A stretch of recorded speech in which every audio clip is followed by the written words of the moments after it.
I'm back to streaming. We had a bit of a hiccup yesterday. As in, I was not in a good mood yesterday. But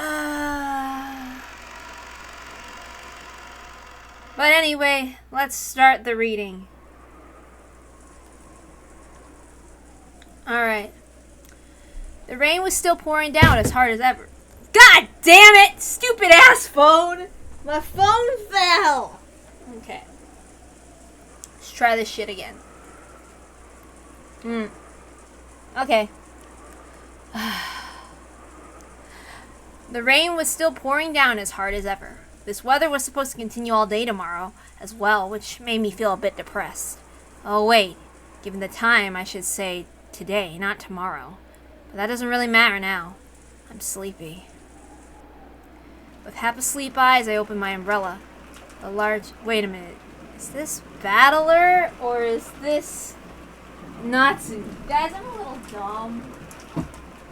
I think it's Battler because he's the one outside and Natsu's sleeping. Alright, so let's continue. Okay. With half-asleep eyes, I opened my umbrella. The large drops of rain pounded mercilessly against it. Technically, the end of the family conference had been declared at 1 a.m., but external scuffles kept continuing sluggishly. I'm really jealous of Aunt Rosa, who managed to slip out of there at that time. She cleverly got away by saying that she'd check on Maria, who might have been staying up too late. Dad caught me ruining my chance to escape, and they made me stick around until now, 3 a.m. So what have they decided on after all this time? Nothing at all. They just kept on arguing about who said what, like elementary school kids. I'm sure they're tired too. That's probably why they kept on dragging on the same pointless questions. That's why I treated the way that I did last time. I no longer felt any shock or anger toward them. I guess drowsiness is the best painkiller. I left them behind and finally returned to the guest house. And then that is what I planned. I'm just kidding.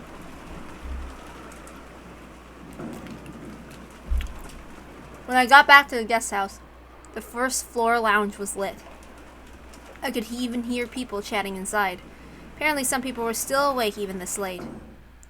Oh, don't look at me. I'm up until 4 a.m. and then I go in my room and I'm still up at 6 a.m. Despite the late hour, Goda and Dr. Nanja were still up and chatting. Plates and cups were lined on the counter. It almost looked like a bar with Goda as the bartender. When they noticed I had returned, they seemed to finally realize how late it was. When Goda made it to top off Dr. Nanja's glass, the latter declined with an exaggerated gesture. That's enough, that's enough. It's already too late to be up. Look how late it's gotten. You were such a good person to chat with, I hardly noticed. If so, it's all thanks to your liquor. We all have to do this again sometime. Yes, gladly. Battler, welcome back. Is the discussion with Kraus and the others still continuing? From the way things were going, it looks like they might plod on until dawn. None of my business. And not the video game reference. I'm sorry, sometimes I see the titles and I'm like, oh, it's time to reference something. And I think I'm tired. I spoke carelessly with a big yawn. They have quite a lot of stamina. I'm surprised. Oh, so you're here too. With one thing and another, they ended up having a small night party here. And they let me join in. Don't worry, I haven't said a thing about that.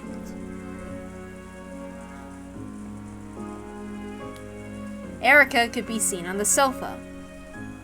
She'd taken her shoes off and was lounging around as though she owned the place. Erica is very knowledgeable on a variety of subjects. I enjoy listening to her immensely. Yeah, too bad she's a dick. Your knowledge is truly extensive. Very impressive for one so young. You're very welcome. I, Furuto Erica, know quite a bit about trifles such as this. Erica grabbed the corners of her skirt and posed. This is somewhat less graceful considering that she was lounging on the sofa with her feet up. Where's Aunt Rosa? She returned at 1 a.m., but she went straight upstairs to sleep. That's probably true. After taking part in that conference for so long, I felt like flopping down in bed right away myself. I've had it. I'm tired enough that I might flop over right there. Well then, let's call it a night. Don't you have to get up early tomorrow morning and make breakfast, Goda? Preparations for breakfast have already been made. I'd be most pleased if you look forward to it. In Goda's eyes, the family conference is an open stage on which to display his culinary skills. Maybe this invigorates him so much that he doesn't even get sleepy. Erica stood up, laughing at how youthful Goda was. This became a sign that it was about to disperse. I will clean up here. Please go and sleep, everyone. Leaving the cleanup to Goda, I went to the bathroom and then climbed up the stairs to the second floor.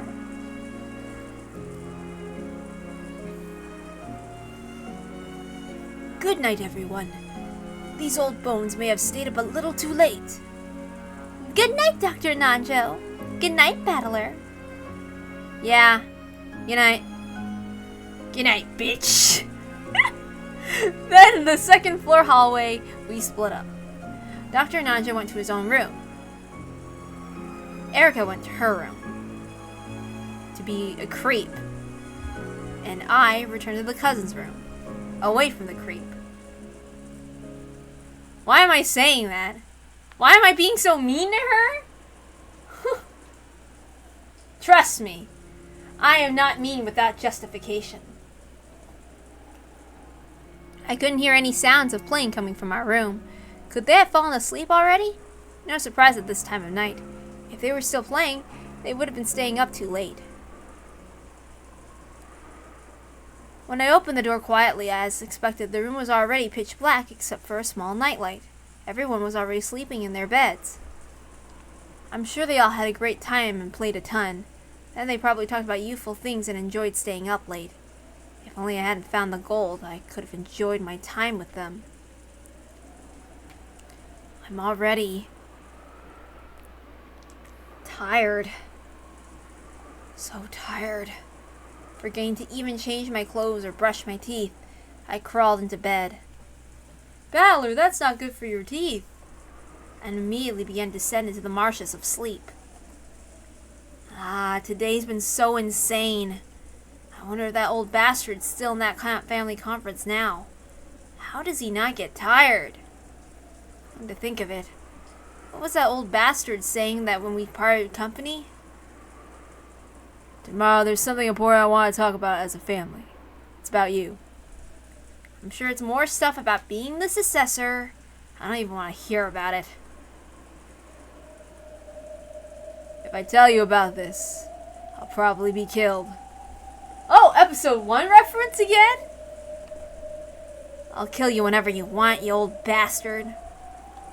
And then, what was it he said next? It's about your birth. My birth? In red, Asumu is not your mom. What? It's me, Rudolph. I am the Golden Witch, Beatrice. I'm just kidding. Probably something about the noble Ushiromiya lineage. Not interested. Just let me sleep.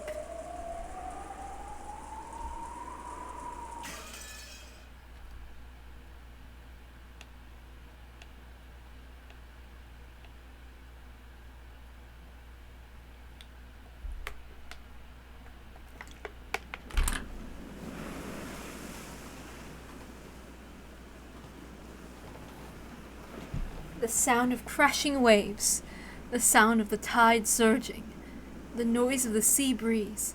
Whenever my headaches torment me, these are the sounds that fill my head.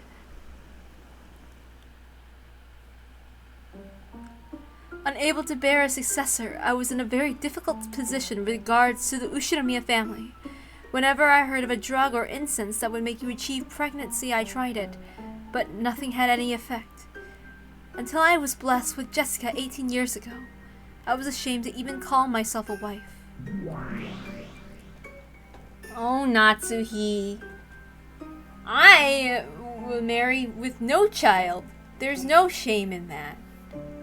Poor Natsuhi. Children are created by the efforts of two people and the whims of heaven. It's not fair to place all the blame on yourself. I still don't know what caused my inability to become pregnant. I even went to see noted physicians. I underwent humiliating examinations, but I was always just told they didn't understand the reason. Oh, I can think of some. Stress. Kinzo. Even though quite some time had passed since your marriage, you still couldn't bear a child. I see. It's only natural that Ava, who secretly aspired to become the successor, would start getting ideas. Ava tried to convince father that I was a failure as the successor's wife. There was a time when Kinzo was also very disappointed by my husband's repeated business failures. On the other hand, Ava's husband Hideyoshi's business was growing well, completely the opposite of my husband's. He was the only person who could bring father good news. So perhaps father couldn't be blamed if he decided to lend an ear to Ava's words, or even accept them completely. It was all my fault because I couldn't bear a child. You are sinless.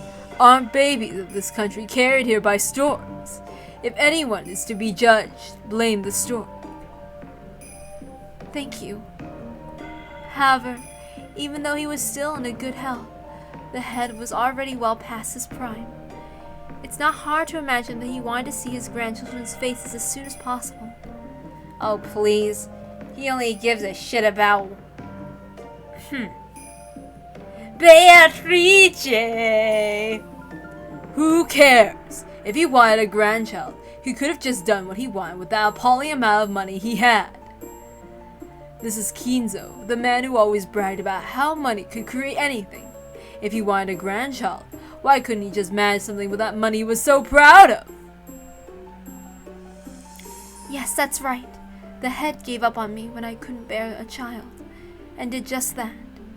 The head gave to many charities, thinking it the duty of anyone in possession of so much money. Among one of these was an orphanage known as the Fukuin House, and had been given especially large donations, possibly because he had old ties with that place. Ah, the Fukuin House. Furniture came from that place quite often. To provide on-the-job training and preparation for life as a working adult, the head employed Fukuin House children with exceptional grades as servants. All the servants in the mansion with "on" on their names, such as Shannon, Canon, Lunon, Manon, and Lenon, came from here.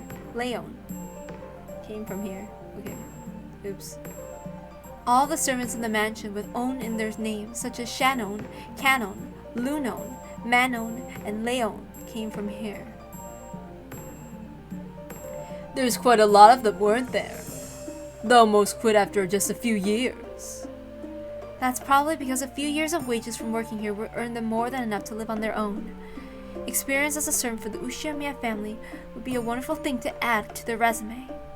I'm sure it was the head's ambition that they would gain for this themselves and then spread their wings in society. I see. So, an adopted child.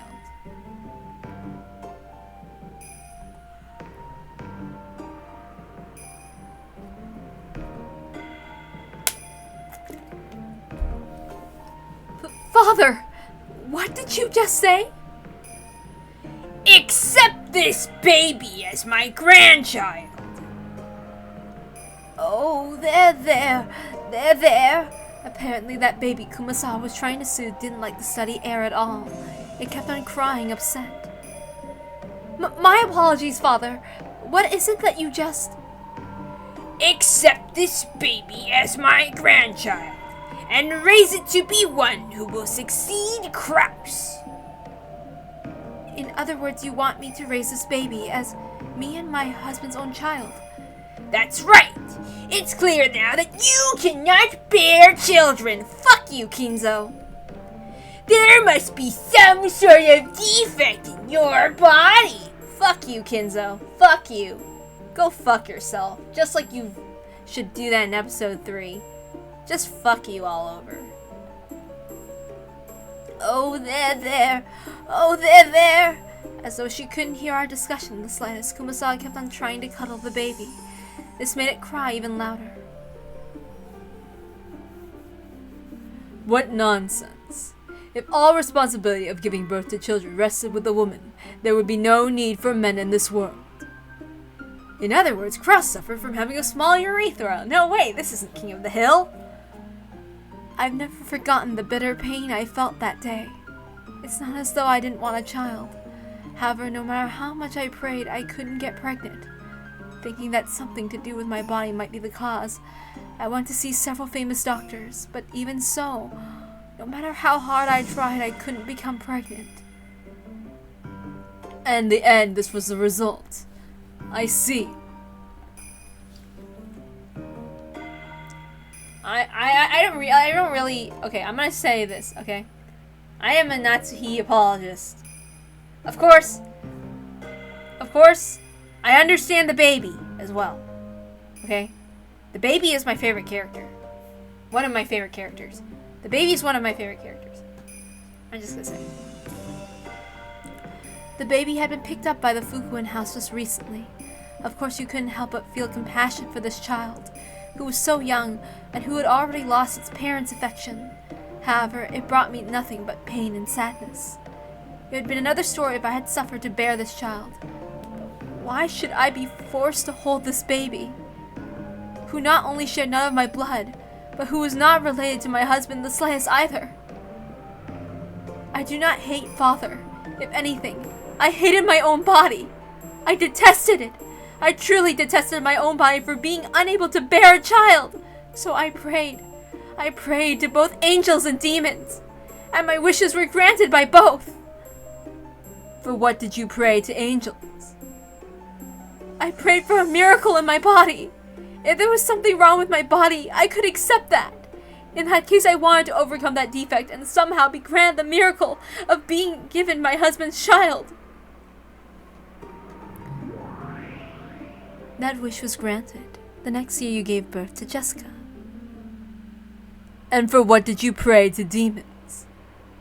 I couldn't stand it. I couldn't stand it. I hated my body. So I hated this baby. Because it made my failure so apparent. What did you wish for? For the first time I prayed and made a wish to demons. I wished that this baby would just disappear.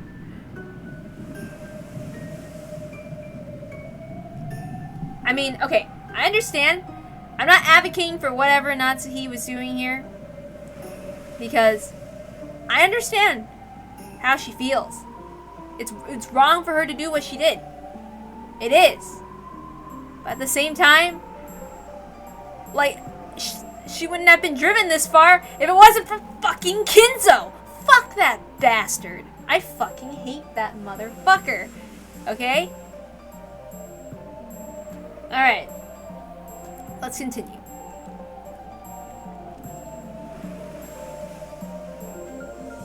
Of course, that wish was also granted by demons. On that day, I left the baby with an older servant and went to think about the future in the rose garden. No, that's a lie. I didn't want to think about anything. The baby's cries were annoying, so I ordered the servant to take the baby to a place where I couldn't hear. By a place where I couldn't hear, I meant somewhere far away. Yes, I wished for it. I wished for the servant to take the baby far away and never return.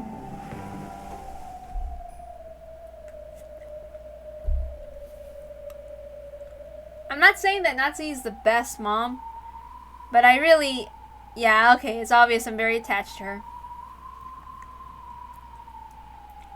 Like, if I didn't have to worry about spoilers, I'd go into a giant rant right now about how much I hate Kinzo and everything. But I'm just not gonna say it. For now.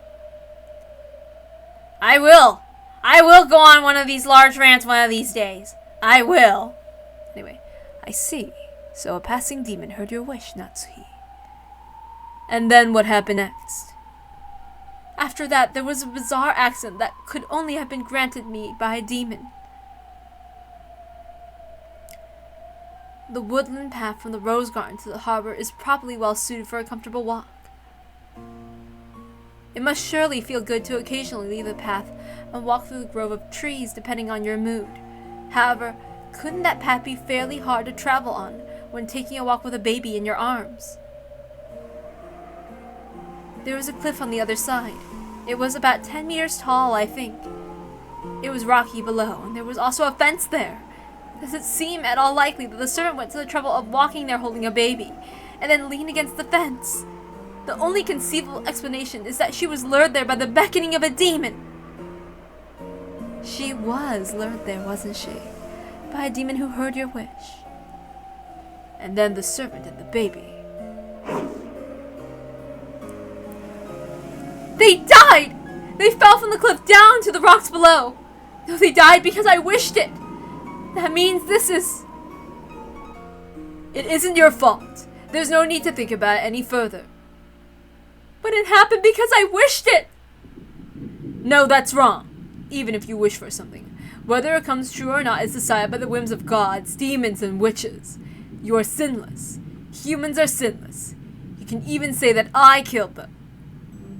No, I did kill them. I saw you mourning and felt pity, so I lured the servant with the baby to the cliff and guided them down it. Wasn't it just an unfortunate accident? If you can't accept it as an accident, blame it on us. That's why demons exist. That's right. We're here for your sake. It's not like you killed them. We killed them. So you are sinless. So please don't blame yourself, Natsuhi. Is that true? Am I truly sinless? Yeah, you are. Young one who claims revenge for the events of 19 years ago. If you're going to curse someone, curse me. However, witches have a patent on curses. Let me take on this fight you're trying to pick with Natsuhi. I'm the Ushirimiya family alchemist, Beatrice the Golden.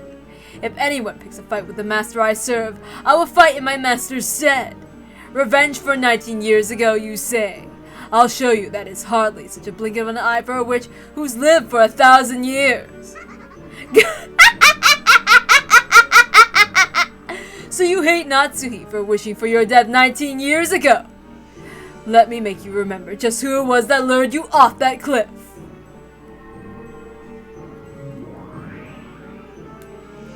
As a middle-aged female servant called the Sobbing Baby, she walked on a small path through the trees. Natsuhi had told the baby that it was too loud, so she tried to get as far from the rose garden as she could. She was completely unaware as to why she'd gone out of her way to head in this direction. However, the Sobbing Baby suddenly stopped crying. Something was reflected in its eyes, but the servant couldn't tell what. However, the baby had stopped because it had taken an interest in something. She headed in the direction of the baby's gaze.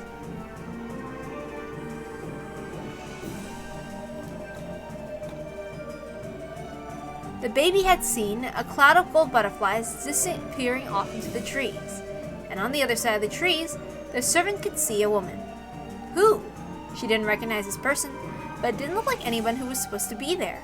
The baby stopped crying and stared in that direction. The servant's legs started to automatically carry her that way. Come this way, woman. Bring that cursed baby with you. The woman couldn't disobey. She was completely overwhelmed by Beato's gold glowing eyes. She walked lightly, as though through a dream world. At some point, the scenery surrounding her had changed, but she did not notice. She could not notice. Though this should have been Rokenjima, at some point it had become the garden of the mansion she had never seen before. It was a garden she had never set eyes on, even grander than the great rose garden of the Ushirimiya family, a garden of gold roses.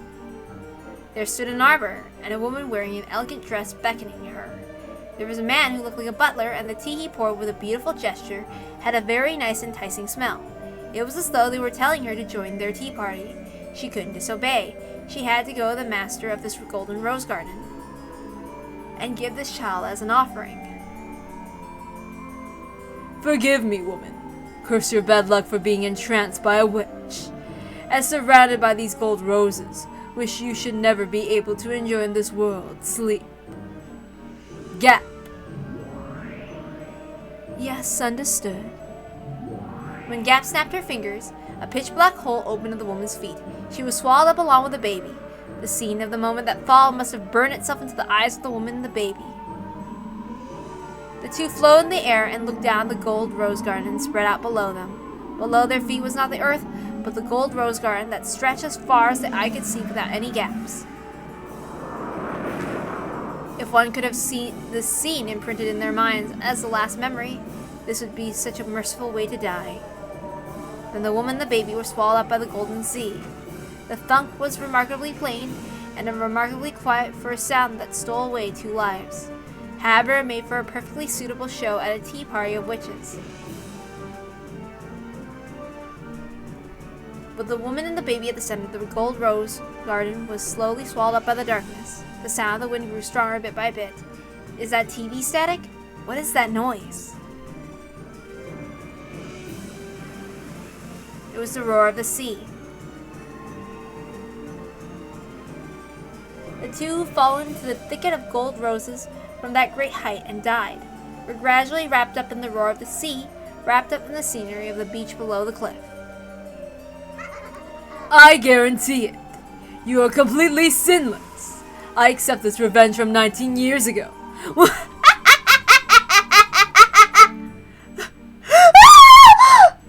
When I spotted the two of them in the rocks below, I went pale.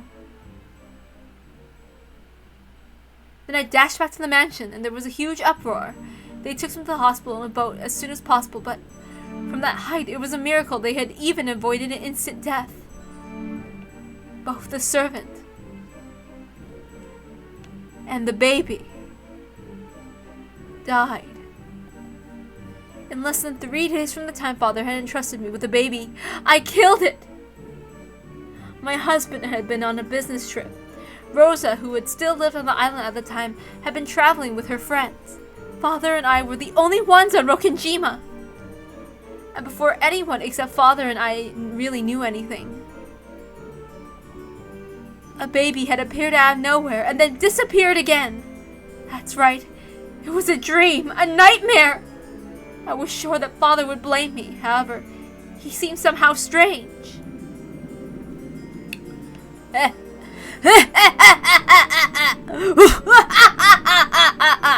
I saw this coming. I knew this would happen. How long will you struggle? How long will it be before you're mine? I have no interest in an empty cage. Throw it away! When Father learned of the accidental death, he kept on laughing and laughing, as though there could be no greater pleasure. Enough that just listening to it gave me a creepy feeling. Perhaps something had come loose in his mind. From that day onwards, Father shut himself inside the world of the occult even more than he had done before. When my husband came back, he was surprised to see that Father was even more bizarre than he had been before. However, he had already accepted that this would happen sooner or later. Of course, my husband had heard about the baby. However, he told me that it was surely just some whim of Father's and to forget it. So I forgot it. It was an unfortunate accident. No, there wasn't an accident at all. I forgot everything, even the baby that had existed in the first place. After all, it was a twisted nightmare that lasted not even 3 days. That's right. It was all a nightmare. I don't want to remember. The cliff, the broken fence, the roar of the sea, and the cry of the baby.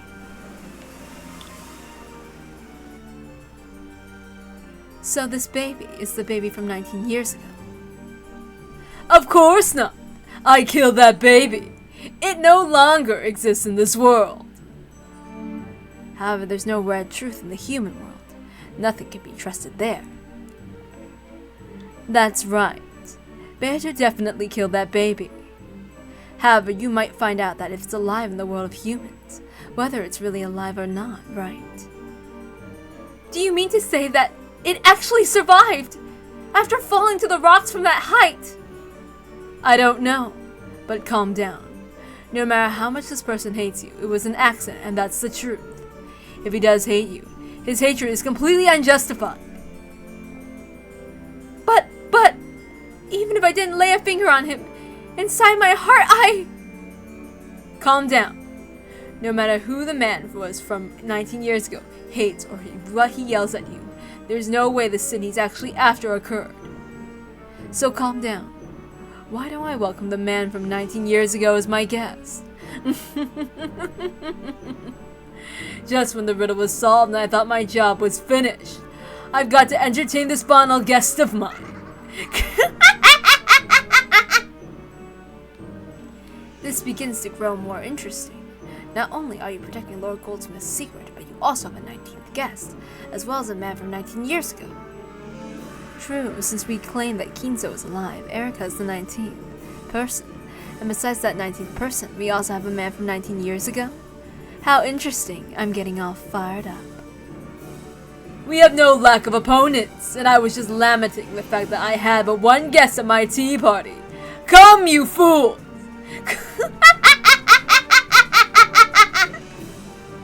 Furuto Erika is Lady Brinkcastle's piece. In that case, whose piece is the man from 19 years ago?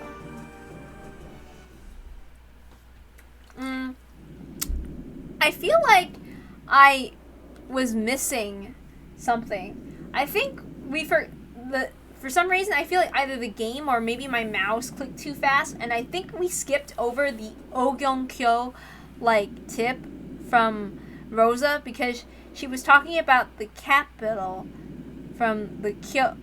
I don't remember if they mentioned that, from Kyoto and Tokyo, and when they were talking about the Golden Land, Ogyonkyo, the Golden Capital, there's a thing like that.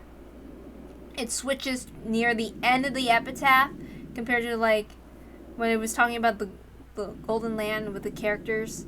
I don't remember if it mentioned that, or maybe I'm too sleepy and stupid. Anyway, but one day we have to go back to episode 5 in the terms of I need to talk about my feelings about this, because Natsuhi isn't right for what she does. But that doesn't mean that I don't understand her. But that doesn't mean that I would condone what she would do. But I completely understand it, and to me, fuck Kinzo. I hate that. I hate that shitty old man. The voice faintly sleeping from the other end of the line was Natsuhi's. We're back on the phone call. I understand. I'll go to sleep right now. I won't leave my room and I won't pick up the phone. So don't involve my husband and my daughter. Even this begging scream, which could shake the heart of any listener, could be listened to with a cold ruthlessness through the end of the receiver. As long as you follow my orders, I will keep your secret, Mother. Do not disobey me. I am already very close by to you. I can easily tell whether you have your lights turned off or whether you're on the phone. If I wish to, I could even kiss your sleeping face. I'll keep it! I'll keep my promise, so stop it! Just stop it! Stop it! The receiver slammed down. He knew very well that the way you hung up on the phone can leave a nasty aftertaste for the other side. Okay, good night, Mother. And there you have it. Now Natsuhi won't come out of her room tonight. That's pretty handy. You can change your voice. Anyone can change their voice. A sweet voice when coaxing Papa. A sick-sounding voice when taking the day off at school. An apologetic voice when turning down a friend that you actually hate. If you want it, I can do any kind of voice at all. Got it? You should stop being a witch and become a voice actress. So, are all the pieces set up on both sides now? Furuto Erika, what a wonderful piece. She's a much more suitable piece for you than Angie was, Burn. Your praise honors me, Lady Lambda Delta. The pleasure is mine. She really is wonderful. Truly cute. I'd like to make her surrender to the illusion of the witch and see her face twist in humiliation. Hear that? Don't embarrass me, okay? Prove yourself to be much more useful piece than Angie was. Yes, leave it to me, Lady Castle, my master. I'm nothing like that gloomy, dull-witted, totally uncute piece. She's right. That Angie didn't do anything useful except get turned into meat chunks to egg battler on. I have absolutely no interest in family love or sibling love.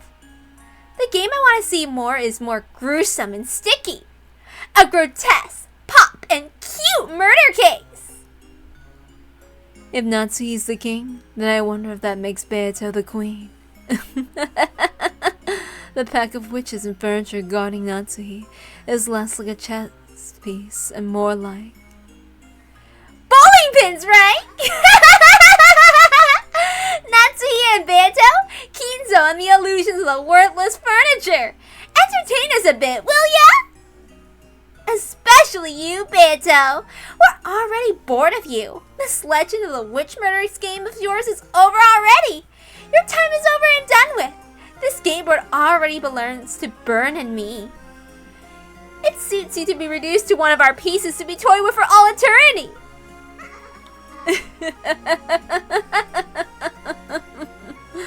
Both Natsuhi and Beato are like the guts of the filthy truth wrapped up in a bit of thin skin.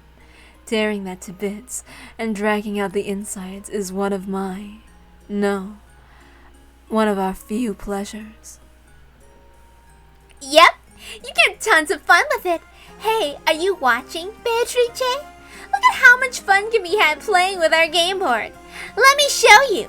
This 5th game's gonna be really fun. I would disagree. This is actually one of my least favorite ones. It's a bit sad we're the only ones having a pleasant chat. Why don't you let Beato talk too? Hear that? I'll give you special permission to talk. What do you hope to gain from this latest game?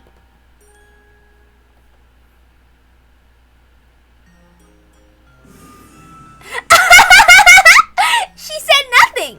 That's right, that's right. You're the loser who surrendered to Battler. Leave it to me, Kay. I'll put the witch sign on top right away, but that means I'll have to sacrifice your piece. The epitaph has been easily solved before the first twilight, and Beatrice, the keeper of this gold, has lost face. Isn't it great that you remain as a piece as part of Natsuhi's illusion? Well, we're treating you as a pin now instead of a piece, okay? The Golden Witch Beatrice is out of the picture now. You and your furniture only have a minuscule role in my game. A loser's role. Resign yourself to getting blasted away and becoming Burns in my toy. If you don't like that, why not just tell us to stop? If you do, we'll stop.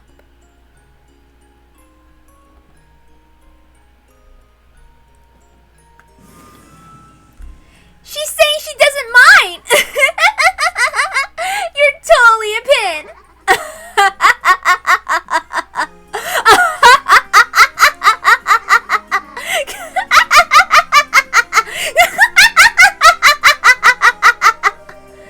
There's no need for a golden witch anymore. All that's needed is a sacrificial doll so 2 witches can enjoy some time playing. Die, die, disappear, confess to your filthy past and your crimes.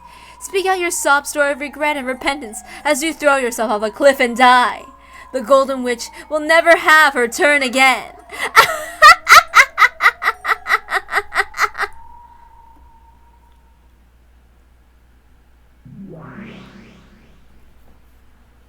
Beato, this will probably turn out to be a nasty game. On the surface, it looks very similar to the usual tales. However, there's no respect given to the true main character of the story. This tale was supposed to be the one that the Golden Witch Beatrice invited Ushiromiya Battler to see. However, the host has been lost. There are no longer any guests. The one who did the inviting and the one who was invited are no longer around in this horrible tale. Welcome to the 5th game, End of the Golden Witch. Welcome to the banquet without the guest of honor, hijacked by the evil witches. Ready, Battler? The 2nd day is finally about to start. Just like Beato, I hate slow story progression.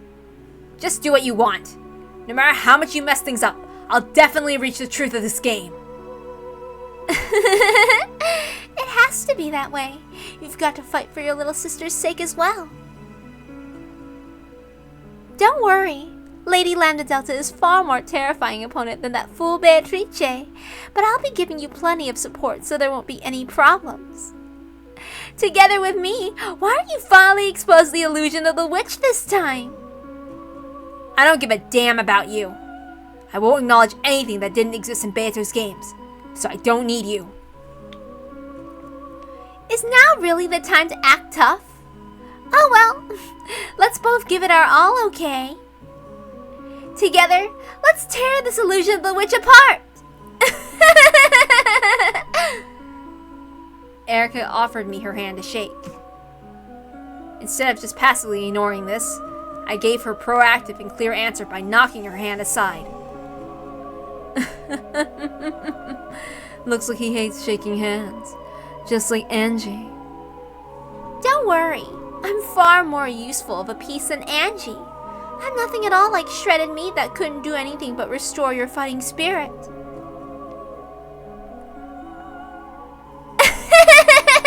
Isn't it great that you've been blessed with such a helpful-looking ally? In the past, it was Virgilia and Renave, and then Angie came as well. And now you have Bert and Erica! There's so many pieces supporting you! So, how does it feel knowing that you still can't catch on to the truth despite that? How does it feel?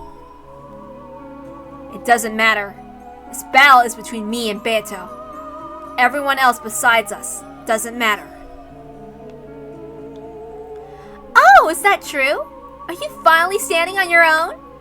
You've always had someone helping you, someone sympathetic to you. So I wonder just how far you'll get on your own. Entertain me!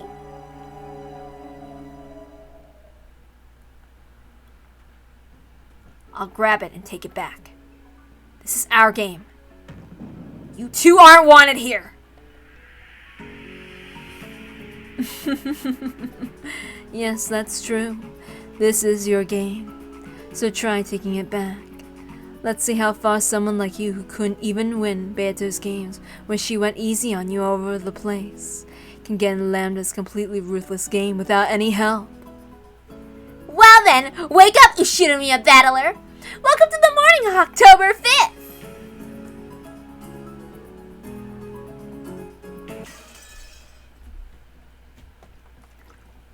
I need a cookie break. Give me a moment.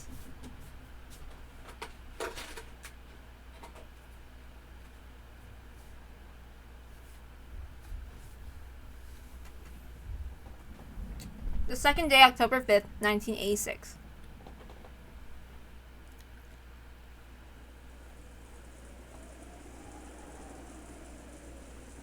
I actually don't think that we have to, read through any of the character death tips, because I think we already looked through that in the beginning.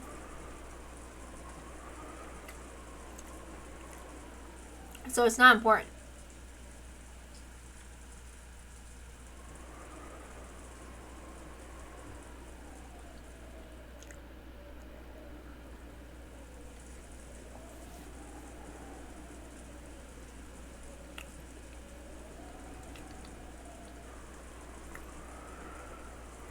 So just give me a moment.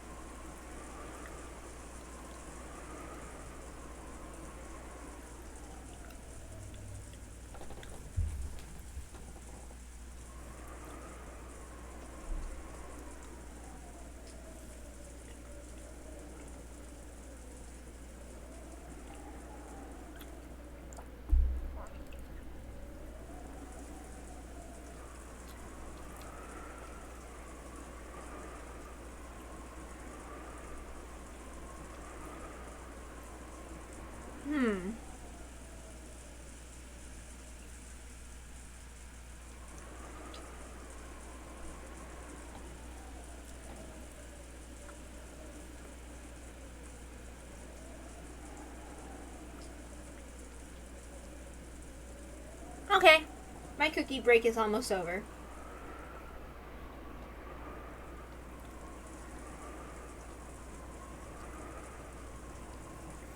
Alright. Was it someone's alarm clock? An electronic tone repeatedly rang out through the room. Fowler, who had gone to bed late and not managed to get enough sleep, covered his head in his blanket and waited for someone to turn off the alarm. But no matter how much time passed, the electric tone didn't stop. I see. The point of the alarm clock isn't just to be loud enough to wake you, but to be annoying enough to keep you from wanting to fall back asleep. Hey, the alarm's going off! Make it stop, please! Why do waking up voices always get this annoyed? Well, it does make sense. After all, people are still sleepy and in a bad mood. However, there's absolutely no sign that my annoyed voice had caused anyone to turn over in their sleep, or to crawl out of bed to stop the alarm. Letting out a deep sigh, I stumbled to my feet. With the shutters down to the windows, there was almost no light getting in, and the room was as dim as it had been earlier. Though, even without the shutters, there's no way this dull weather would let in enough sun to make this a pleasant morning. The cousins were still wrapped up in their beds, sound asleep, taking no notice of whatsoever of that beeping. Normally, once a person gets up, the others tend to automatically follow. Annoyed that this law of the serial summer camp awakenings that had been made up had been broken, I searched for the source of the sound. I could hear it coming from a wristwatch sat on the table. Judging by the style of the watch, it was probably George's. Anyway, I randomly pulled a small button on the side of it and the sound stopped. Apparently, it had been set for 7 in the morning. Is it already 7? Sorry, but I really don't feel like I slept at all. George, you asshole! You should have said it later. How dare you not be considerate of battler? Playing cards were left on the table as though they had stopped mid-game. The game had probably been 7s. Damn it, I've got this piercing headache. What the hell happened last night? The mountain of gold and the subsequent argument between the relatives all felt like a bad dream.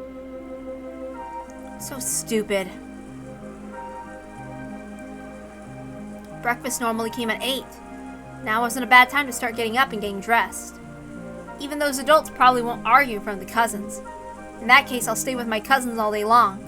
I'm sure they'll be able to separate me from all this annoying talk about the gold and being the successor and all. In fact, I should have done this from the beginning. I felt disgusting, having slept with my clothes on last night, which caused me to get all sweaty. Guess I'll take a shower. I'm sure the others want to as well. At this age, it's embarrassing to wake them by shaking their shoulders. If I turn the TV on, everyone will probably wake up. Well, at least turn the lights on for now. This dim light with the quiet sound of the never-ending wind and rain, it doesn't really feel like the morning has come yet at all. I flipped the light switch, and then that dimly lit morning ended. Really? It looked like the lights were still on. Well, shit.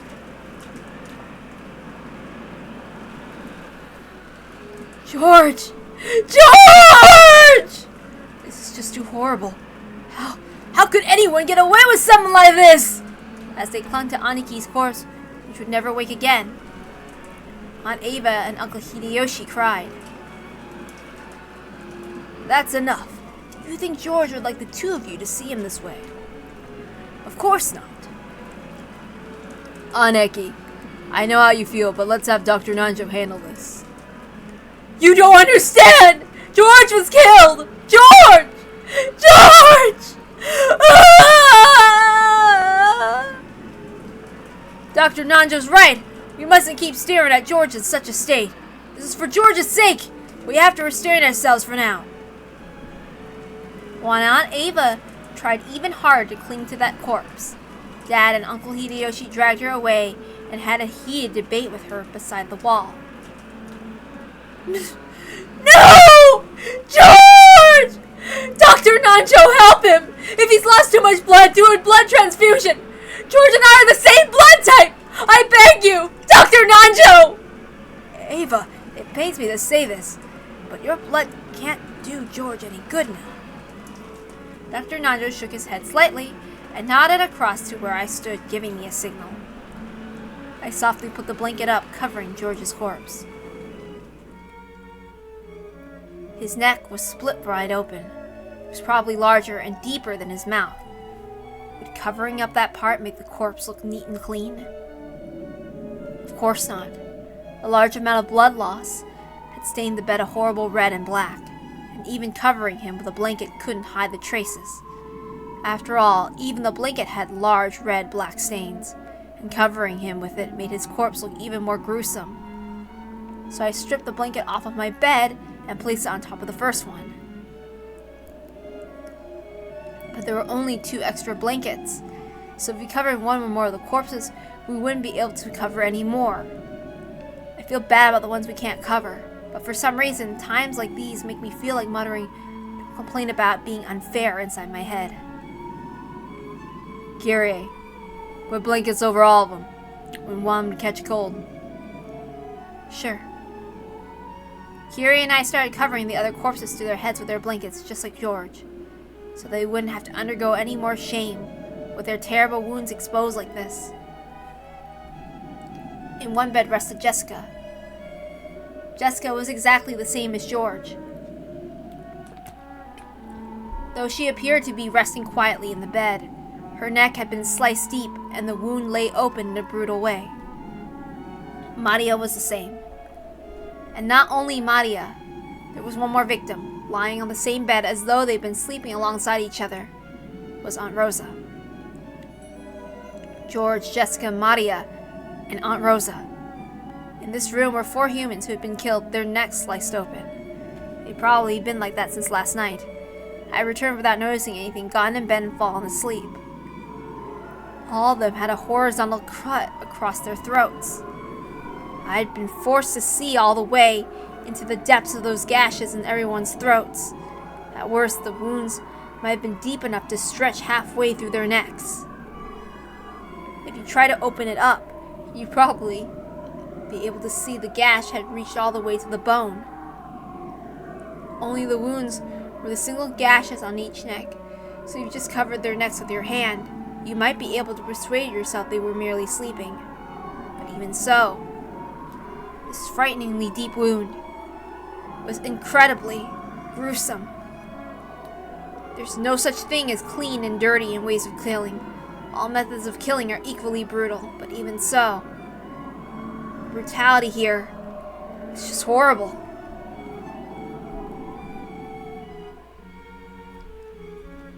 And there was one more thing that adorned these brutal murders, making them even more unsettling. Drawn very large on the wall was something like an eerie magic circle. It was drawn with bright red paint that looked like blood, and made it look as though some creepy ceremony had been taking place in this room, with the 4 of them offered as human sacrifices. However, that wasn't what we were concerned about. No one has a heart so cold they could witness the deaths of those close to them, and still worry about some scribbles on the wall.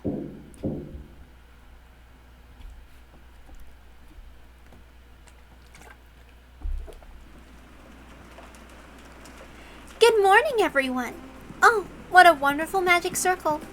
The girl who bragged she drew more pleasure from the process of exposing the truth than the truth itself, and who went as far as to call herself an intellectual ravager appeared in the hall.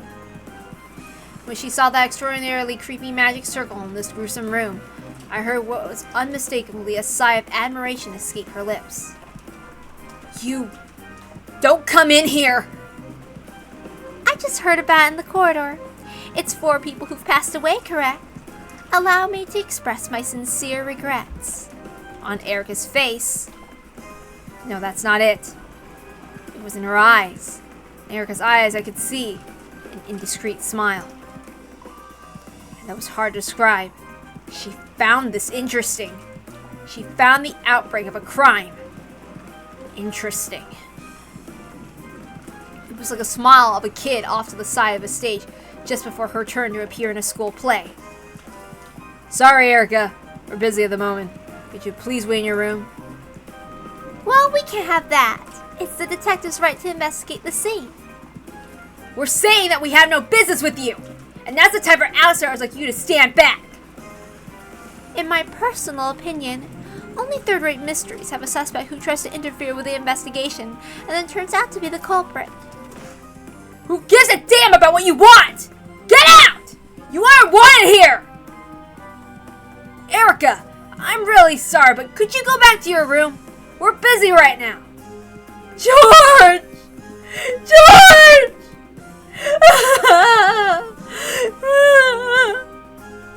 Stand back.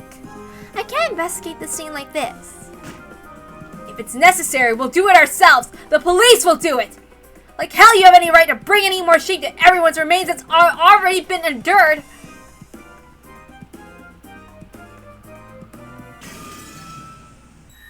Detective's authority. The detective has the right to inspect all crime scenes. Stand back, Ushinomiya battler. This is an official privilege of this game which the human side has accepted. Those words would seem to be utterly ridiculous at first, were words of power that come from a world on a much higher plane than the one they were in. Ballard was thrown back by an unseen power and landed on his butt. Struck silent by this quiet intensity, nobody was able to prevent Erica from entering the room, suffocated by this bizarre atmosphere. Erica, Mary Sue, powers activate! Don't worry. My goal is not to profane the dignity of the deceased. It's not like I want to peek into something as disgusting as a slit through someone's neck. I want to know something completely different. In other words, who committed these murders? I asked Dr. Nanjo and everyone else too, in particular the first one, to discover them, battler. There are many things I want to question you about, so I request your cooperation. Like I said, by what authority are you doing this? Because I am the detective. Ballard couldn't argue against this incomprehensible nonsense. No, he wasn't permitted to argue. It was a restriction placed on pieces. Erica summoned Dr. Nanjo and heard the rest of his preliminary examination of the corpses. Normally, he wouldn't have spoken of that to an outsider so casually. However, for some reason, the atmosphere about the place had become one in which hiding things from Erica was forbidden. Okay, let's enjoy this first twilight of lambdas. 4 corpses. That's 2 corpses short. Well, she doesn't necessarily need to have 6 people killed, but that's how we've been playing. That girl isn't completely clueless. She must have killed 2 more people somewhere. On the wall was a magic circle representing the first twilight, similar to the ones in Beatrice's games. That girl talks tough, but I wonder just how closely she'll be able to imitate Beto.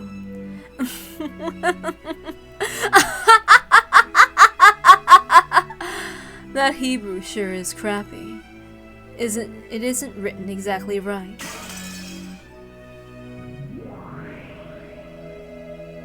What the heck? What's going on? Why is there a magic circle? I'll bet they wanted to copy Beatrice. What a crappy magic circle! This isn't just a copycat. Some human went out of their way to draw that, so they could make it look like Beatrice did this. Anyway, let's report to Beatrice about this. Even though we're already up to our eyeballs just protecting Goldsmith's secret, what a pain. But these murders have no beauty to them at all. It isn't really a closed room and there's nothing impossible about it. Such pitiful murders aren't worthy of Beatrice at all. Frudo Erica, an unexpected crime and an unexpected woman, and the unexpected man from 19 years ago. And if you add in the fact that Ballard's already saw the epitaph, this game is completely different from normal. What the heck's going on? Let's go! Yes, One-sama!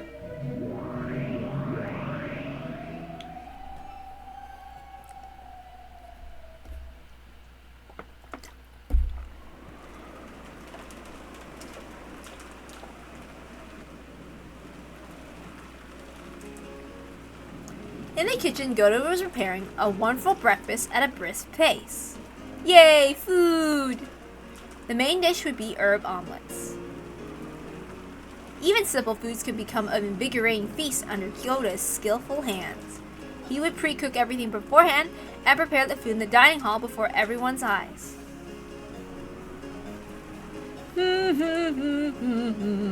Fun, fun, fun, fun, fun. Goto hummed as he continued his work in high spirits. When Shannon, who was helping out, saw Goto like this, her mood was also brightened.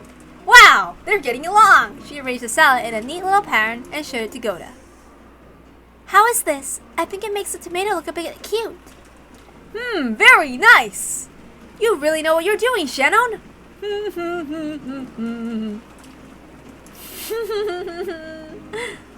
The two happy people gave each other a high five. Shannon didn't like Goda when he was sneaky, but she had no problems at all when he was cooking happily. She sometimes even thought it was nice his contract hadn't included any job besides cooking. I wish my job is just drawing or doing any art. That includes voice acting or whatever, and that's it.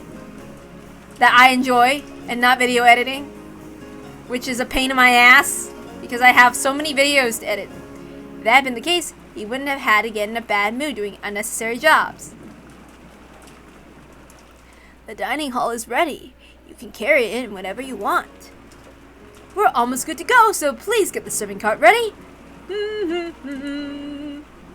Without thinking, even Kumasawa caught Koda's high spirits. The kitchen had a very nice smell and an atmosphere about it, truly refreshing for so early in the morning.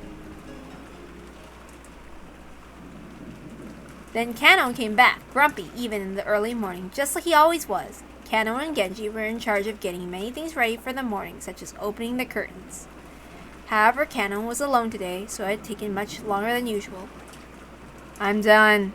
Where's Genji? He still isn't here. That's odd. I can't imagine he'd sleep in. I guess even Genji sleeps in sometimes.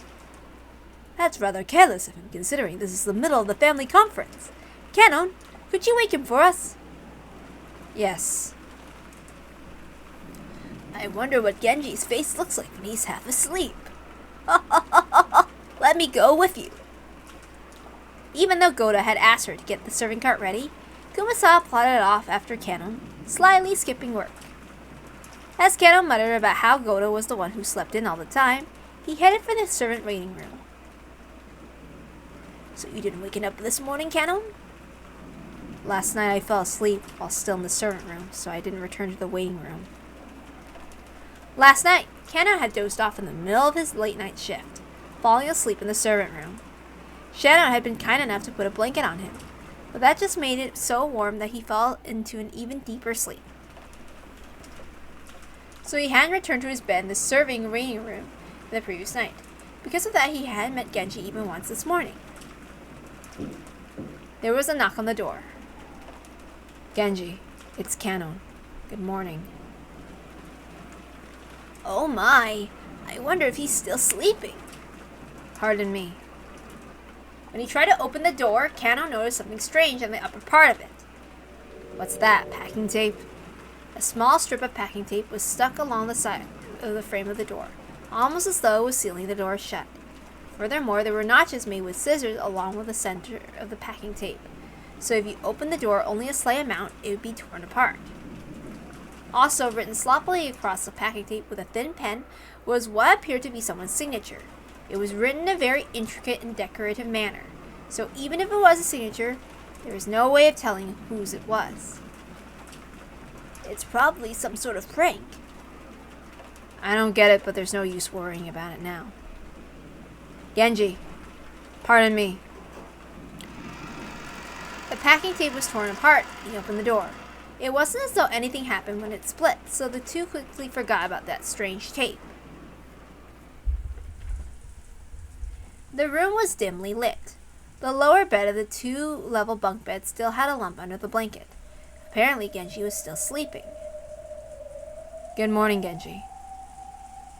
This isn't like you. It's morning. Genji! What is this? What is this? There was a large red-black stain on the blanket. Even the servants' blankets were always kept clean. A stain like that definitely shouldn't have been there. Kannon hesitantly peeled back Genji's blanket and saw what was left of him. I was shocked into silence.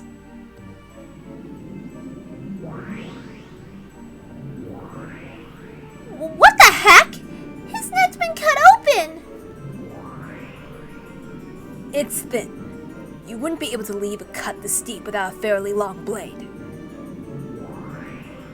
What's going on? Powler saw the riddle of the epitaph, right? Why are the murders happening? I don't know. In any event, this isn't good. We should report this to Beatrice and Natsuhi. Belva, hurry and report to Lucy! Understood. After dashing out, Kumasawa called Goda and Shannon over. Then this new pair let out screams identical to the first two. No! Don't stop making breakfast, Goda! Is now really the time to be saying that? I would be saying that too, me and Beelzebub. There's no chance they'll quit and have a peaceful breakfast on the second day. I had a bad feeling about this. Genji might not be the only one. Let's check the entire mansion. Something else might have happened. Yes, One-sama!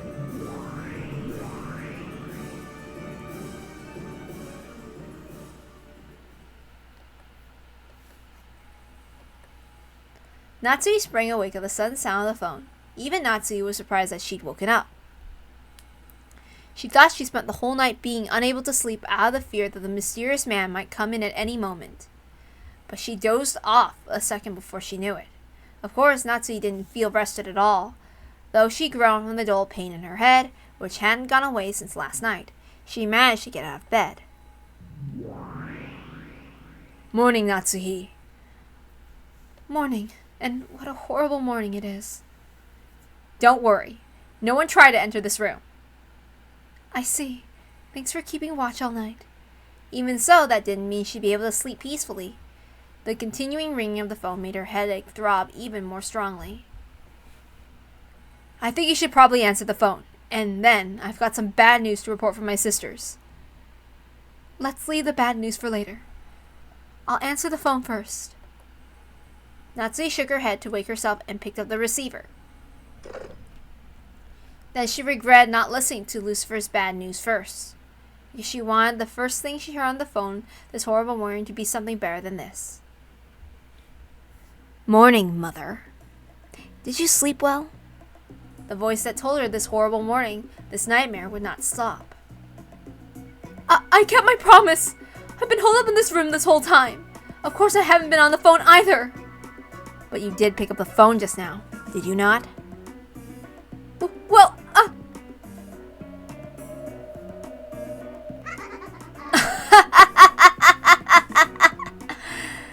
Just kidding.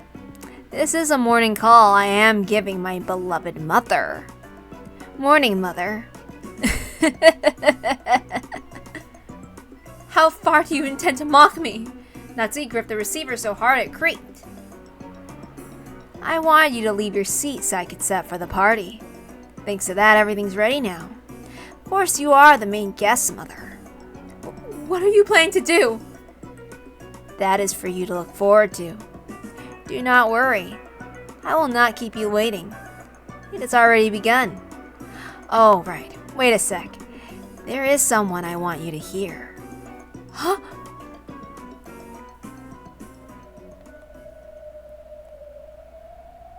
There was a sound of the receiver being jolted around. The phone was apparently being passed to someone else, but there was a clunking, clattering noise, as though it was taking a lot of effort to hand the receiver over. Who in the world could he be giving the phone to? No matter who this man gives the phone to, that can't be good news for me. Untie me! Coward! Dear! Is that you? Untie it! Untie it! It was without a doubt the voice of her husband. However, he didn't respond to Natsui's voice. Perhaps he was bound somewhere in the darkness.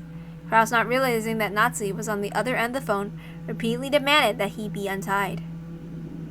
Your husband is here. His eyes and ears are covered, so you won't be able to talk. But I think you can tell that he's in perfect health. What are you after?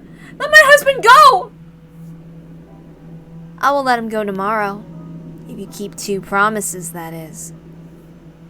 What are they? One is that you keep it a secret that I have your husband in your care. There'll probably be a fuss when they're unable to find Kraus anywhere in the mansion. But you know nothing, so you will say nothing. Understand? I understand. What's your other condition? Oh, just a little game. At 1 p.m. today, you'll go into the foremost guest room on the first floor of the mansion and hide in the closet. A guest room? Why should I go into a closet? Just a little hide and seek. If you can hide there for an hour without anyone finding you, you win. If someone does find you, you lose. And if I lose, what happens? Nothing in particular. Is that not what playing is all about? If you play along with this hide and seek, I will release your husband tomorrow. Will you really keep that promise, I wonder? Of course. Make sure you do too, Mother. If you break our promise, I will know right away. At that time, there was a sudden loud knock on the door to Natsuhi's room. Her heart leapt automatically. Madame, are you there? Good morning. Wait. Madame, are you there? Good morning! It's Goda and Kanon. Madame, please wake up. Oops. It's Goda and Kanon. Madame, please wake up. The voices coming from across the door were Kanon and Goda's. The knock had been wild, and the voices a little shrill. It seemed that something strange had happened, and that they were agitated. What is it? Did something happen? Wait. What is it? Did something happen? It's nothing! It looks like oh, wait. Oh, I'm a dumbass. Okay. What is it? Did something happen? It's nothing. It looks like the servants have arrived. I'm hanging up. Sure. I have said everything I wanted to. So, do not break our promise. I understand, and you don't break our promise either. You have it wrong. That is for you to decide, Mother. Do not make me break my promise, Mother. Oh, wait. Sorry. That is for you to decide, Mother. Do not make me break my promise, Mother. I will be watching you all day today, Mother. Oh, wait. Hold on. I'm not sure.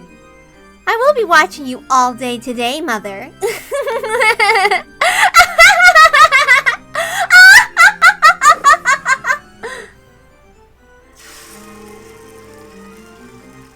Honestly, I feel like it's a little out of character for the man of 19 years ago to be saying it, to laugh like Sadako. So I'll just say it in Landa Delta's voice. Landa Delta slammed the receiver down on the antique phone, and the phone exploded into bits and became a golden splash, a cloud of gold butterflies, and disappeared. Dance for me, Natsuhi! Dance in the fear of your sin 19 years ago! My turn's going pretty well. Okay, your turn now, Burn!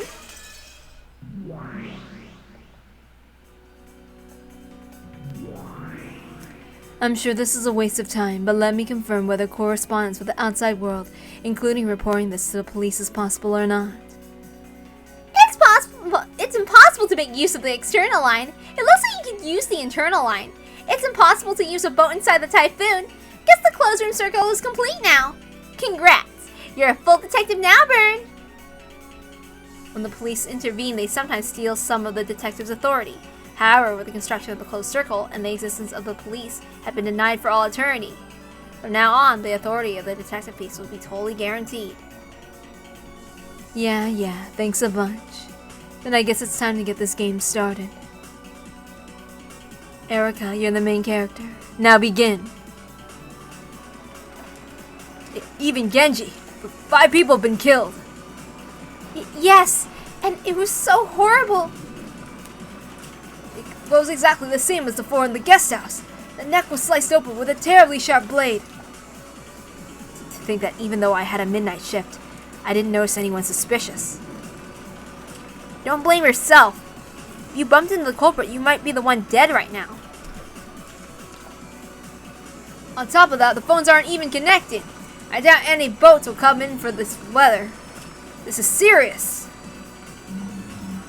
And that makes it likely the culprit's still nearby. Then what? Does that mean we'll be trapped here with the murderer until the typhoon passes and the boat comes? It'll be okay. If we all stay together like this, even the culprit will be able to lay a finger on us. Even Jessica. I can't believe it. We won't let ourselves be killed. I'll avenge George. I won't let them get away. No matter who the culprit is or what the reason was, I won't let the one who killed George get away. I'll kill them. I'll kill them. Okay, everyone, are you done crying yet? Silence, please. Has anyone seen Kraus yet? We've been calling him for a while, but he hasn't answered. Could the receiver be off the hook? No, we could hear it ringing. There's no way he didn't hear it. What does it mean? You don't think Uncle Kraus too? Figures. I hate to say it at a time like this, but there were 4 in the guest house, plus Genji to make 5. I figured there would be one more. Why? How could you know that? Are you the culprit? Did you kill George? Stop it, Ava. Now is not the time. Ava got agitated and grabbed at Kyrie. Najo stepped in between them and it grew into a bit of a scuffle. Watching this, Erica smiled condescendingly and shrugged. Of course, it's natural you'd guess there were 6 victims after seeing the crime scene in the guest house. There were only 4 corpses, so it makes you wonder who the other 2 were. How could you know such a thing? You killed them! You killed George! Quit it, Ava! Erica, Kyrie! How can you know that? Can't you think before you talk? It's a simple connection to make. The scribble drawn on the scene of the crime in the guest house was a magic circle. I just try to think of things connected to both magic and murders. Ah, so it's the epitaph, huh? I see. It's the first twilight. Huh? What's going on? Well, I don't have a clue either! Is that how it is? That damn witch. So, is this really Beatrice's doing? Why do you all keep talking as if you know something? I don't have a clue! Someone explain! I told you, Ava, calm down a bit! That's how it is. Ever since I saw the magic circle at that crime scene, I imagine this might be a plotline murder following the epitaph's first twilight, which would mean there are 6 victims. Simply by the existence of the magic circle in that place, this level of reasoning is possible for Fudo Erica. What do you think, everyone?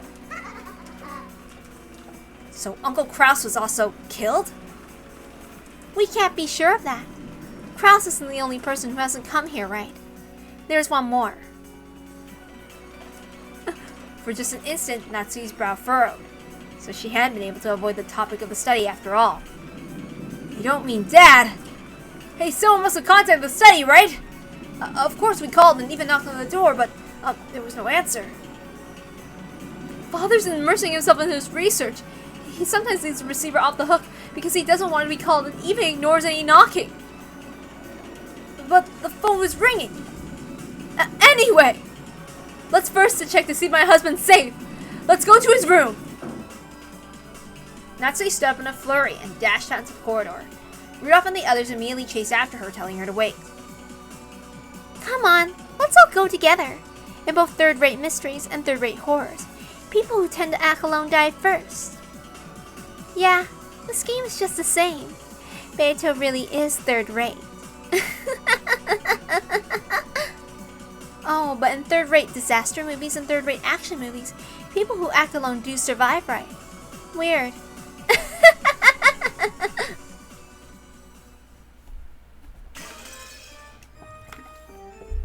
Even though the epitaph has already been solved, who's behind this farce?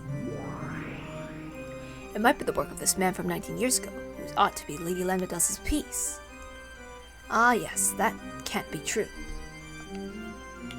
In the games up until now, Beato has already stated that Kinzo has vanished, meaning that no more than 17 people exist and no 18th person exists. Now that Erica has been added, it's been stated that no 19th person exists. There's no room for this man of 19 years ago to appear on this island. So the man from 19 years ago is disguised as one of the existing humans, or else. Even if a 19th person isn't permitted by the red, slipping in a 19th person is no trouble for me. No trouble for witches. Now it's getting interesting. Why don't we watch this a little longer?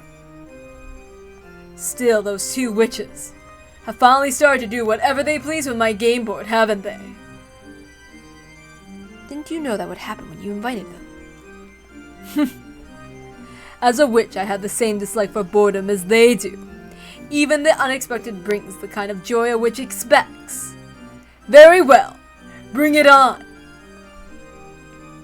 It's great that you're so eager, but things have taken a nasty turn. Get it?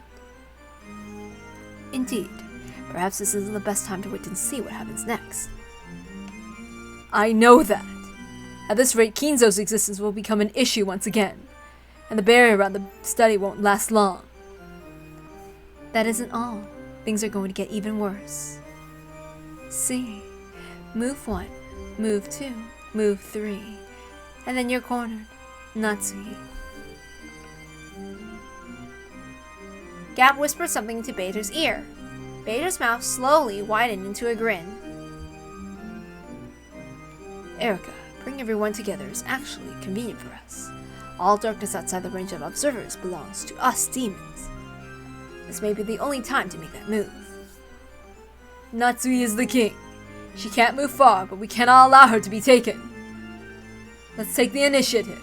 If we slip up here, Natsui will be cornered. Gap, can I count on you? Of course. I'll blow a hole through that closed room, tricks and alibis and mysteries alike. Leave it to me, I'll handle it.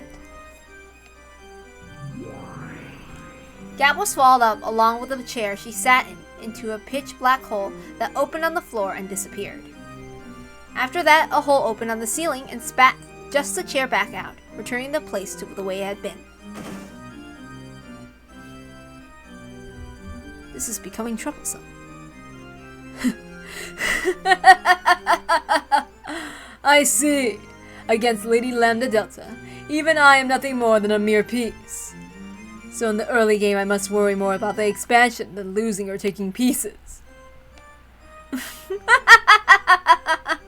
I'm just no match for that person. I won't let her do that. Natsui's the final master I will serve. Know that this is a piece that you won't be allowed to take so long as she has a contract with me, Beatrice.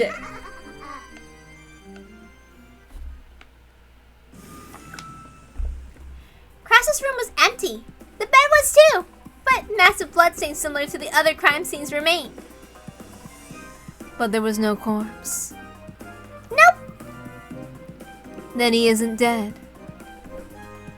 Maybe not.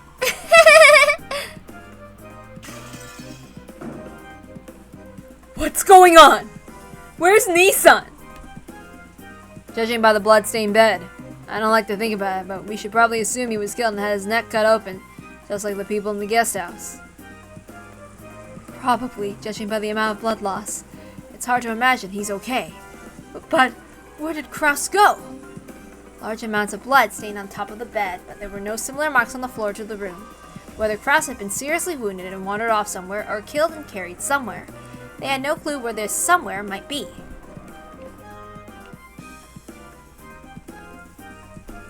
Natsui knew. Though Kraus had been sounding far from his best over the phone, at least he hadn't sounded like he was on the brink of death. In other words, these bloodstains had to be a setup. That might not even be his blood.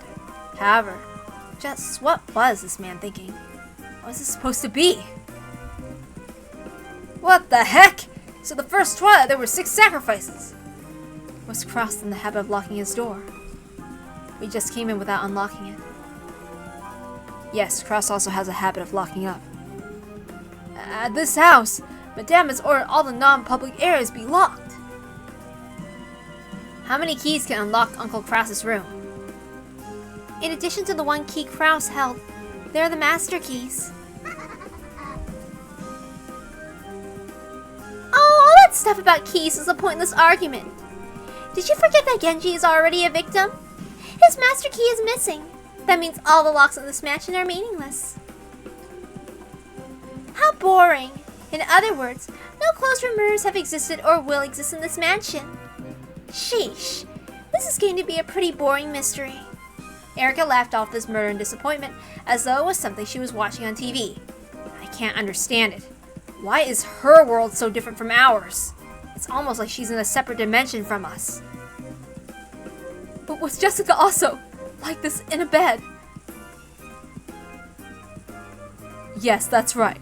Just like George, her neck was cut. Jessica! Let me be with Jessica! I haven't seen Jessica's face yet! Jessica! Jessica! Wait up, Nazi! The culprit might still be hiding nearby. It'd be dangerous to let her be alone. Oops. Wait. Who was talking? Shit. Nazi flew out of the room and dashed toward the guest house this time. It was only natural.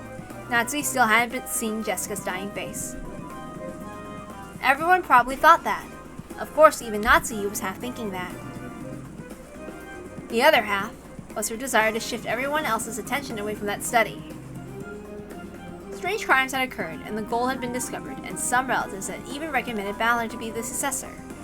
Even in these twisted circumstances, she had to protect Kinzo's secret. If my head is going to be racked by this suffering anyway, please just let my head explode right now. Oh wait. Please just let my head explode right now. That way I won't have to suffer any longer.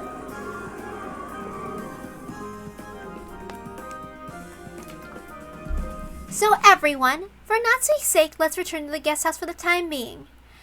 Though it's not as though seeing their dead faces is going to lead to any new developments. Do you even have a heart? A heart? What's that? Just seeing her daughter's dead face wouldn't bring Jessica back to life, nor would it heal Natsu's anguish. On the contrary, she'd probably wail, wasting a considerable amount of time before being able to think properly again. This probably sums up Erica's screwed up argument.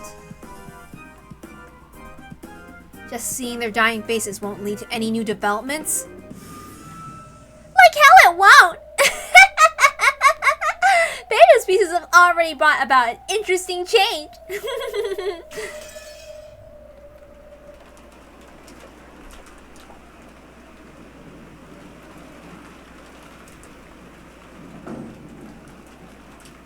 What in the... Natsu flew into the cousin room on the second floor of the guest house, and was struck down by the bloodstained beds and the eerie magic circles, which looked like it might have drawn with the victim's blood. Where is Jessica? Where is she? Jessica! In that bed. A bed? Where? George, where is he? Wait a sec. What the hell is going on here? We made sure to lock this room when we left, right? We can now be certain the culprit has the master key. Once again... Oh, wait. Oops. This is Erica. We made sure to lock this room when we left, right? We can now be certain the culprit has a master key. Once again, my reasoning was correct. Who cares about that? Where'd they go? Where'd everyone's corpses go? Nice trick. Hey, look, it's magic, right? That scap who's with Beto hid the corpses somewhere with magic. All of us moved together, so you're trying to say that everyone had alibis. Your reasoning goes like this, right? The four of them weren't actually dead, they were just playing dead. Then no one else was around, they hid somewhere. Am I right? You don't intend to proclaim any of their deaths in red now, do you? Of course I won't! Unlike that dolt Beto, I don't give out red for free! In that case, I'll be glad to use the blue truth. I can think of many ways to work around something of this level. Sure, go ahead! Blue truth time! Here's the first one I can think of. The victims aren't actually dead. They pretended to be dead and secretly hid themselves somewhere. After all, you haven't proclaimed anyone's deaths with the red truth. Even though you've shown their gaping wounds, you're still trying that one principle as long as there's no red, right? But don't get your hopes up. I'm not giving you a freebie red truth. After all, I just have to deny all at once at the end of the game at 24:00 on October 5th. The witch's side has such a big advantage. It'd be all over now that stupid battler was my opponent. But you aren't like that now, right, Burn? Of course, anyone could have thought of that silly move. I have more. Second one. Kraus carried the corpses off and hid them. You acted it out so it looked like you kidnapped Kraus and locked him up somewhere, but he might actually be free. Kraus has no alibi. Kraus hid their corpses. Yeah, that's right. It's not like we're claiming that Kraus is being confined with the red truth. You know how they say that you gotta confuse your friends before you can confuse your enemies. So he lied to Natsuki, making it seem like he'd been captured. Any others? Third one. The corpses were different people in the first place. They were substitute corpses that closely resembled the victims. George and the others were hiding from the beginning and later cleared up those substitute corpses. These corpses were dead from the very beginning, so they don't count toward the number of people on the island. That's messed up! So even though all those people gathered around and saw their dead faces, none of them realized they were substitute corpses? Since you haven't used the red truth, there's a possibility that everyone's misidentified all the corpses. Though if you feel like repeating, no one would misidentify a person. I'll withdraw that claim immediately, okay? No way! I'm not falling for that! The red truth's only useful if you use it with flash, right? I'll take a single truth out of a large pile of blue and smash it with a red. Then the rest of the blue truths will be swallowed up by darkness before you can find out whether they were right or wrong. That darkness is the world of witches. You won't be given any truth at all. This girl acts like she's stupid, but she's not bad at all. She'll never rise to a provocation. It looks like she understands the darkness of magic even better than the true Game Master Beato. And apparently, Gap also understood that well. That move of hiding the corpses was pretty effective for both Lambda and Beato. In any event, I thought of 3 full theories about the disappearing corpses. 3 blue wedges for a single riddle. That doesn't mean she can just deny one of those 3. Unless she eliminates all 3 wedges, this riddle has been defeated. That's the ironclad rule of witch hunting. A single wedge isn't nearly enough. Only vampires die from a single stake. Compared to witches, vampires are weak. True witches won't die unless you stab them all over with stakes, right? It's the same with assassins, isn't it? It's only in Japanese manga that you see assassins kill their target with a single perfect shot. Real assassins will empty out an entire magazine's worth of bullets. That's how you do things, right? Of course, it's the same for me. But it's this girl we're talking about, so she might slice it all in 2 with a single swipe of the red, by simply laying off a few quick lines confirming their deaths, and Kraus's innocence with the red. She can remove all 3 of my wedges. Well, that's okay. When the red truth does come out, I just need to follow along with it and stab her full of blue wedges again. This is how a game of witches plays out. It's so fun. Battle or sluggish battles always piss me off, so I'm loving this. Yeah, I understand, Lambda. The first Twilight is just the beginning of the beginning. It's just a skirmish, right? Wouldn't have it any other way. I'll make you lose pathetically and cry in regret as you crawl and scratch at the floor. I've almost forgotten the pleasure of grabbing that cute hair of yours and wiping the floor with it as I roll around laughing.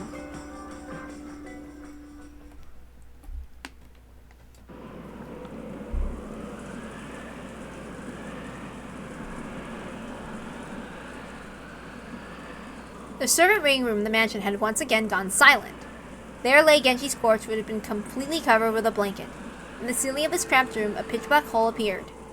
Captivating legs sprouted out, and Gap floated downwards. Sorry, Genji. You probably want to enjoy your eternal sleep right here, but that's not going to be possible. Please disappear from this place so you can serve on Atsuhi, the final head of the Ushiramiya family, even after death. Gap stripped off the blanket as she said this to Genji, who was sleeping peacefully. Then she stared at the deep wound in his neck. That's a nice cut. Must have been made with a single slice. Has anyone who's capable of this manifested yet? Not good. Can't think of anyone decent enough who might be capable of this. It goes without saying, but witches are capable of summoning beings with a strength proportional to their own ability. The Grey Lady Lambda Delta had called that being here as a trump card 19th person. Even optimistically speaking, this is on par with Renove and me. A pitch black hole opened on the bed. Genji disappeared through the bed and had swallowed him up. Just like before in the guest house, Genji's corpse was also hidden in some unknown place. It was a place that no one could find, located neither within this world nor the next. No longer would anyone be able to find their corpses. No longer would anyone be able to confirm their deaths. She carried Genji's corpse to a place of endless silence, where it would never be disturbed. When there's no corpse, a person goes missing. When the person is missing, both people suspect they might be the culprit, and suspect they might be victims. Truly like the inside of the cat box. The darkness inside the cat boxes that'll never be opened is where we demons and witches reside. You are a bit too slow, Miss Great Detective. Gap licked her lips and gulped. I wonder why Gap is going around hiding corpses. I don't know, but Gap is pretty cool. She's just so awesome. Don't be stupid! What happened to standing guard? The humans are returning from the guest house. Gap! Yes, let's disperse. It should be enough to give Natsuki a way out. Gap jumped into the pitch black hole that had opened near her feet. Mammon said, I'm going in too, and jumped in, followed by Asmo, who said, me too, and hopped in giggling. As Satan hesitated over what to do, the hole closed. And you call yourselves members of the 7 stakes of purgatory? How childish. So stupid. Satan went bright red and got angry all by herself, and turned to gold butterflies and disappeared.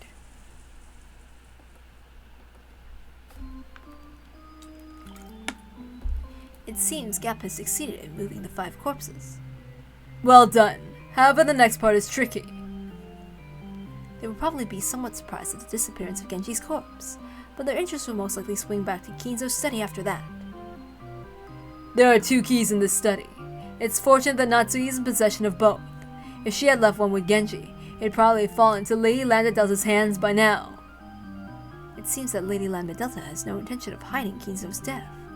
Apparently she plans to fight while ignoring the moat towers and ramparts you've created.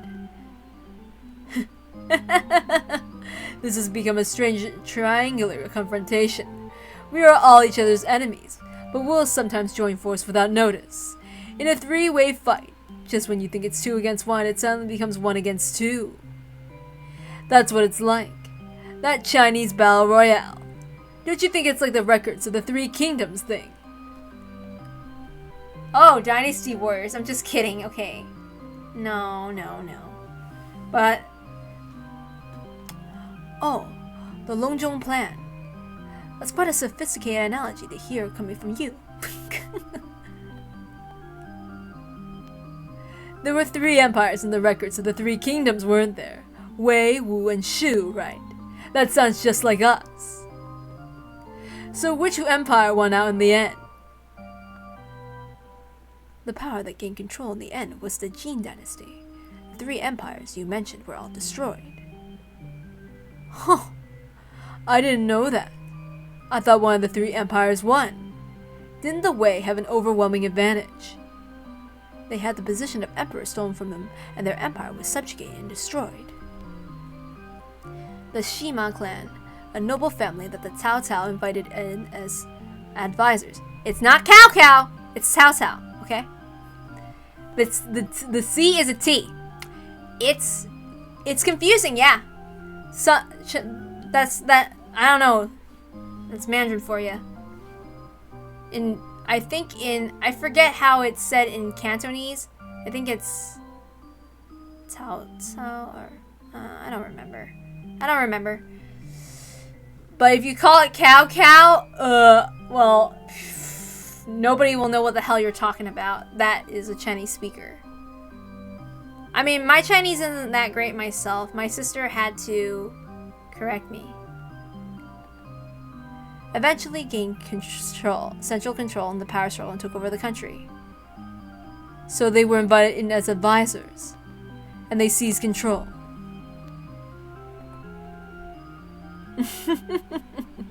Very interesting. That Lady Lambda Delta. Pardon me. The humans have confirmed the disappearance of Genji's corpse in the servant waiting room. They have started moving towards Goldsmith's study. Riche, they're coming. Let them come. The humans and the witches of the certainty and miracles. If this is a three-way fight, then we've got humans, witches, and... what should we be called? If the thing we're protecting for the time being is Kinzo's phantom. So, are we phantoms then?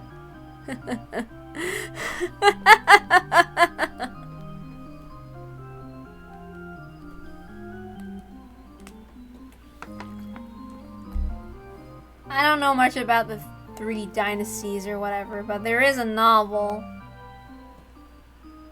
I think my sister would know way more than me. Was it Cao Cao? Is that how you say it in Cantonese? Totally forgot. Anyway, we are skipping now. I mean, chapter's over.